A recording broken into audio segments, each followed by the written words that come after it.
Hello children, welcome to असा education. आज हम करेंगे आपकी 8वें क्लास की संस्कृत की बुक, एनसीईआरटी की बुक है ये। दीपकम इसका नाम है बुक का, और इसका हम करेंगे पहला चैप्टर का नाम है संगच्छदम संबद्धम। इसका हम करेंगे हिंदी में अर्थ। तो आइए देखते हैं कि इस चैप्टर में क्या बताया गया है। जैसा कि इस पाठ का नाम है संगच्छदम संबद्धम, तो इस पाठ में ये बताया गया है कि एकता, आपसी सहयोग और अच्छा तालमेल जब होता है तो सफलता मिलती है। तो हमें सफलता प्राप्त करने के लिए, विजय प्राप्त करने के लिए हमें आपस में एकता होनी चाहिए। जो भी हमारे साथ खेल रहा है और जो भी हमारे साथ हैं, जो भी लोग हैं, उनके आपस में सहयोग होना चाहिए, अच्छा तालमेल होना चाहिए, तभी हम सफलता प्राप्त कर सकते हैं। तो आइए शुरू करते हैं पाठ। संगच्छदम संबद्धम इस पाठ का नाम है। तो इसका अर्थ क्या होता है? इसका अर्थ है संगच्छदम, मिलकर चलो। संबद्धम माने मिलकर बोलो, एकता के साथ रहो और विचार साझा करो। सबके विचार अलग नहीं होने चाहिए, एक होने चाहिए। तो नमस्ते आचार्य, हे आचार्य जी नमस्ते। अस्माकं विद्यालयस्य क्रीडोत्सवे पादकन्दुकक्रीडायां वयं विजयं प्राप्तवन्तः। अस्माकं विद्यालय से, हमारे विद्यालय के क्रीडोत्सवे, खेल के उत्सव में, पादकन्दुक क्रीडायाम माने फुटबॉल खेल में, वयम माने हमने, विजयम प्राप्तवन्तः विजय प्राप्त की, जीत प्राप्त की। तो हे आचार्य, हे गुरुजी नमस्ते। हमारे विद्यालय के खेल के उत्सव में हमने फुटबॉल खेल में विजय प्राप्त की, जीत प्राप्त की। तो कौन कह रहा है? ये बच्चे कह रहे हैं अपने आचार्य जी से। वर्धमानी अभिनंदन भवताम अपि भवन्ता जानन्ति यत् भवतां प्रतिद्वंद्विनः कथम पराजितः।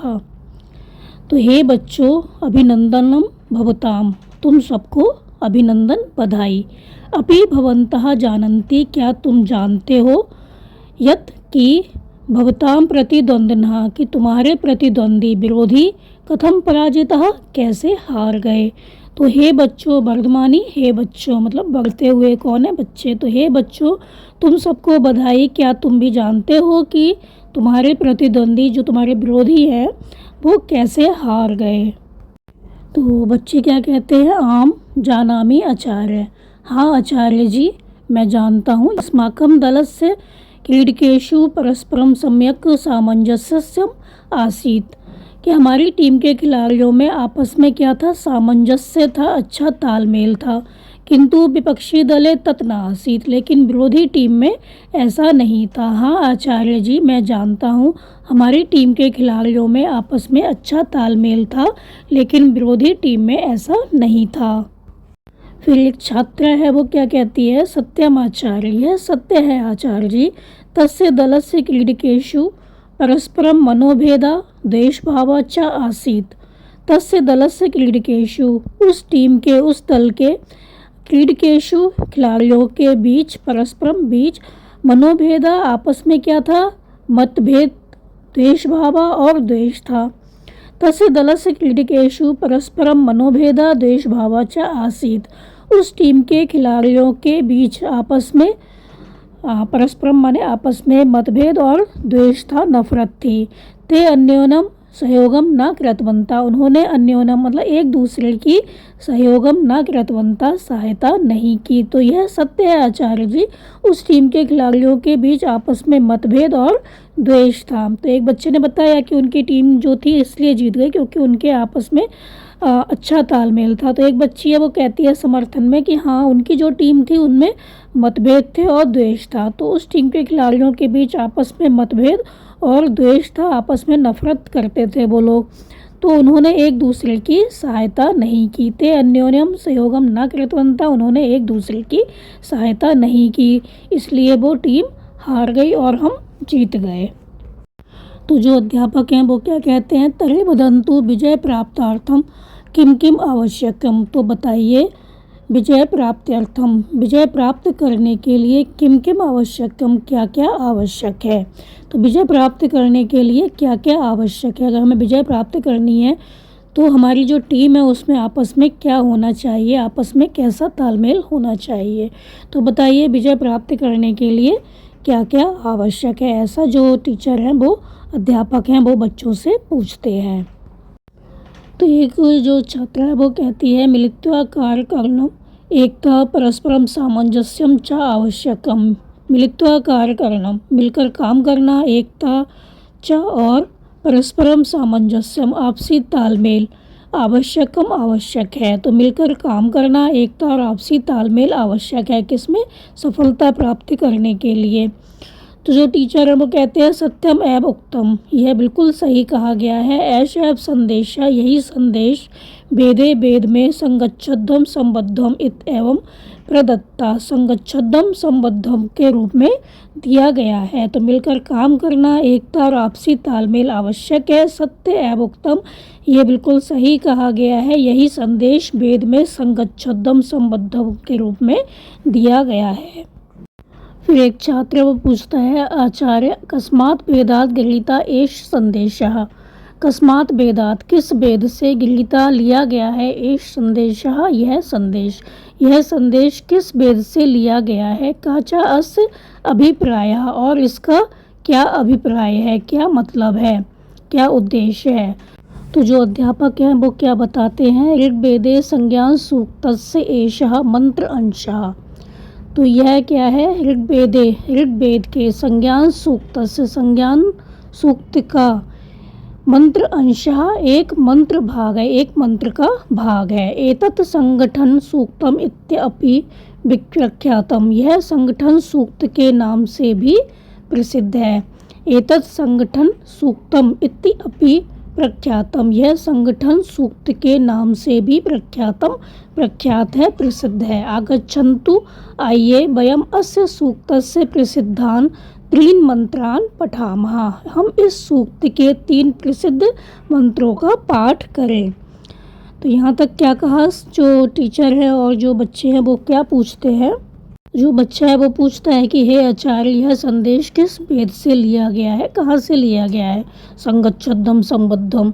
तो और इसका जो अभिप्राय है, उद्देश्य है, अर्थ है, वो क्या है। तो जो टीचर हैं वो बताते हैं कि ये जो मंत्र है वो कहाँ से लिया गया है, यह ऋग्वेद के संज्ञान सूक्त का एक मंत्र भाग है, एक मंत्र का भाग है, अंश है। तो यह संगठन सूक्त के नाम से भी प्रसिद्ध है।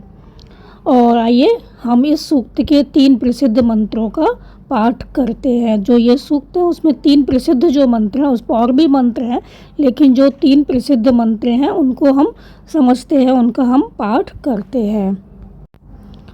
तो प्राचीन भारतीय ज्ञान परंपरायां वेदा साक्षात ब्रह्म मुखनी श्रुतः पवित्रतमा देवी वाक् इति मन्यते। प्राचीन भारतीय ज्ञान परंपरा में वेदा साक्षात ब्रह्म मुखनी श्रुतः, वेद को साक्षात ब्रह्म मुखनी श्रुतः, साक्षात ब्रह्म के मुख से निकली हुई, पवित्रतमा देवी वाक् इति मन्यते, सबसे पवित्र देवी वाक्य, देवी वाणी मन्यते माना जाता है। तो प्राचीन भारतीय ज्ञान परंपरा में वेद को साक्षात ब्रह्म के मुख से निकली हुई सबसे पवित्र देवी वाणी माना जाता है, तो देवताओं के मुख से निकली हुई जो वाणी है।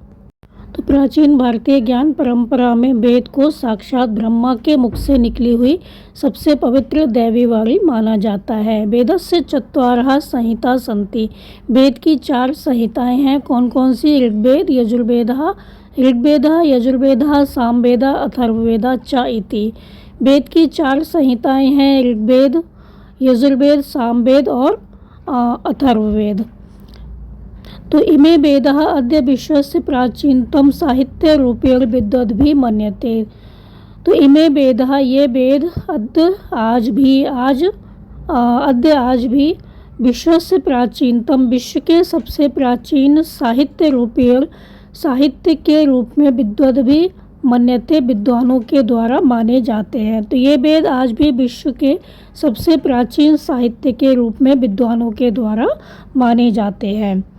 तो भवन्ता सर्वे स्नात्वा, हाँ आप सब, भवन्ता आप सब, सर्वे आप, सर्वे में सब लोग, आप सब लोग, स्नात्वा स्नान करके, शुद्ध वस्त्राणि परिधाय, शुद्ध वस्त्र पहनकर, पाद त्रागलम बहिः स्थापित्वा, जूते बाहर रखकर, अस्य प्रार्थना सभायां समुपस्थिताः सन्ति, आप सभी क्या करें, प्रार्थना सभा में उपस्थित हुए हैं। आप सब स्नान करके शुद्ध वस्त्र पहनकर जूते बाहर रखकर इस प्रार्थना सभा में सब उपस्थितः सन्ति उपस्थित हुए हैं।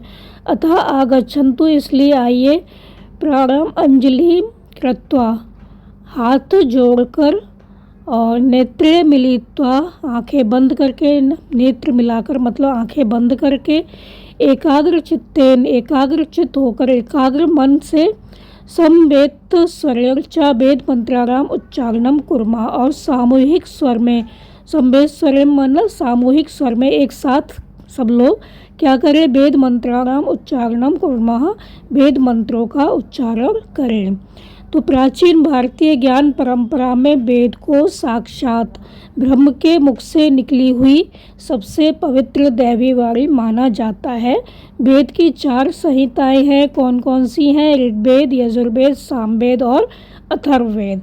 तो ये वेद आज भी विश्व के सबसे प्राचीन साहित्य के रूप में विद्वानों द्वारा माने जाते हैं। आप सब स्नान करके, शुद्ध वस्त्र पहनकर, जूते बाहर रखकर इस प्रार्थना सभा में उपस्थित हुए हैं। इसलिए आइए, हाथ जोड़कर, अतः आगच्छन्तु, इसलिए आइए, प्राणाम अंजलिम, तो हाथ जोड़कर क्या करें, नेत्रों को मिलाकर आप क्या करें, आंखें बंद करके एकाग्र मन से और सामूहिक स्वर में वेद मंत्रों का उच्चारण करें। तो जो मंत्र हैं वो आपको हम समझाएंगे अगली वीडियो में। उम्मीद है आपको यहाँ तक समझ में आया होगा, और जो समझ में ना आया हो उसका आप कमेंट कर सकते हैं। और हमारे चैनल को सब्सक्राइब करें, शेयर करें और लाइक करना ना भूलें। धन्यवाद।